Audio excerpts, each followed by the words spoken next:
കുമ്പളങ്ങ വൻപയറുമായിട്ടുള്ള ഒരു കാളനാണ്.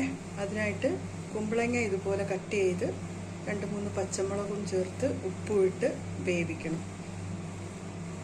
അതിൻ്റെ കൂടെ ഒന്നും വേറെ മസാലകളൊന്നും ചേർക്കില്ല, ടർമറിക് മഞ്ഞളൊന്നും ചേർക്കില്ല. ഇത് വേവിച്ചെടുക്കണം. വെള്ളരിക്കയിലേക്ക് അതിലേക്ക് കുറച്ച് കറിവേപ്പിലയും കൂടി ഇടണേ. സോറി, വെള്ളരിക്ക അല്ല, കുമ്പളങ്ങയാണ് കേട്ടോ.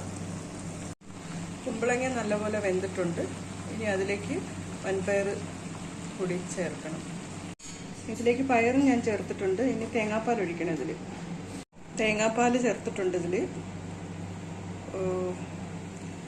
ഇനി അത് ഒന്ന് ഇച്ചിരി വറ്റണം. തേങ്ങാപ്പാൽ ഇച്ചിരി കൂടിപ്പോയി. ഇനി അത് തേങ്ങാപ്പാൽ ഇച്ചിരി വറ്റിക്കഴിഞ്ഞ് കഴിയുമ്പോൾ അതിലേക്ക് ഇച്ചിരി വെളിച്ചെണ്ണ ഒഴിച്ച് ഇറക്കണം കറി. കാളൻ റെഡി. ഓക്കെ, വെളിച്ചെണ്ണയും ചേർത്തു. ഇനി ഇത് കഴിക്കാനായിട്ടുള്ള തയ്യാറെടുപ്പിലാണ് കേട്ടോ. എല്ലാവരും ഇതുപോലെയൊക്കെ ചെയ്ത് നോക്കണം. പെട്ടെന്ന് ഉണ്ടാക്കാൻ പറ്റിയ ഒരു കറിയാണിത്.